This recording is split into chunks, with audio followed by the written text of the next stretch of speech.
Hi, today is Thursday, October 11th, and I would like to go all the way back to Tuesday for my vlog this week. And it was in the science section, and it's called Recalibrating Therapy for Our Wired World.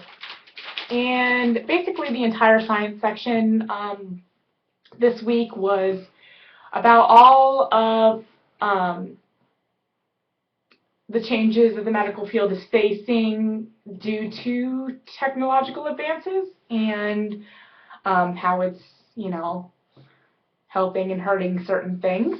And basically this article was talking about how technology can really help certain therapeutic techniques thrive and certain patients to thrive, and it can also really hurt the progress of certain patients and certain therapeutic techniques. Not only this, but it can also influence the perception of the therapist. Patients can get on the computer and they can try to Google their therapist, and they could even find their Facebook or something of this sort, and maybe not all of the best stuff about that person is out on the internet. Usually they're pretty careful about that, but every once in a while there might be a slip up or something that's out of place. Like if someone is going to a counselor because they're going through a divorce, and then somehow they find out that this counselor is going through a divorce themselves, it might really hurt their credibility and their authority can be at stake. So this article interested me because lately in my dyad for reefs and rainforests and conservation psychology, we've been learning about the potential impacts that technology can have on our children and their lack of experiences in nature and how they are developing now versus before. And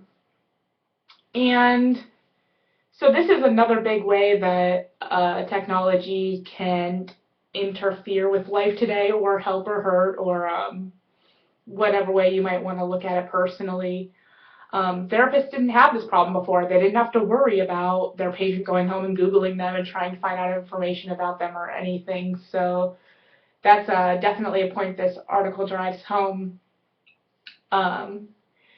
So basically this whole thing is pretty new to me. I don't really know much about therapeutic techniques, and it's not something that really usually interests me. It's not the part of psychology that really pulls at me. So yeah, I don't have much background knowledge on this, but I think from my personal perspective, I think it's all about moderation and using the technology in the right ways and with the right types of patients. So if you're going to use an app where this patient can log, their phone reminds them every 3 hours that they need to log about how they're feeling and their social interactions, say if they have social phobia or something like that, this could be useful with a right type of patient that needs that structure. But is it useful for someone who has social phobia where they can hide behind their phone? And I mean, if it's just for logging, it might not be so bad, but in other contexts, a phone is a good way to distract someone from interacting in person socially. So I think that it's definitely all about using it with the right types of patients and not going overboard and using it for the right kinds of reasons. And there wasn't honestly much research in this article. It's about a psychiatrist who tells about his own personal experiences with the conflicts that he's noticed arising with patients and technology and such. And then he also talks about not relating how this can be a problem in other contexts, not to his personal experiences, but just this could be a problem because of A, this could be a problem because of B. So if I were to follow up on this article, I would have liked to see if I wonder if there are any studies done to compare patients who have used technology in their therapy sessions versus not, and I wonder if there is a large benefit or not much difference at all. Again, I'm assuming it depends on the type of patient and how the technology is being used, if there's a large benefit or not, and is it reaping the same benefits as if they were doing the same kind of exercise without technology assisting.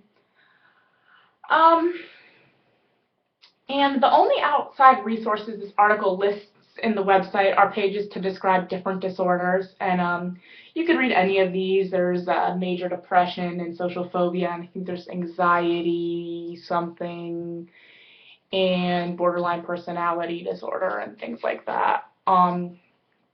But the reason why this could be important is because you can see, if you read about these disorders, how technology might interfere with the treatment of certain disorders. So like I said before about social phobia, are you hiding behind a phone if you're using your phone somehow in some therapeutic technique? I don't know. Or if you're a patient that really struggles with relationships, interpersonal relationships, and you feel like you need the constant contact of another human being, does having that constant contact through the phone, being able to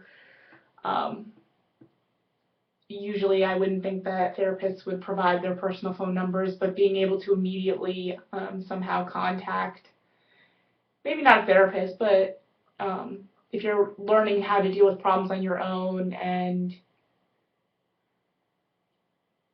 yeah. So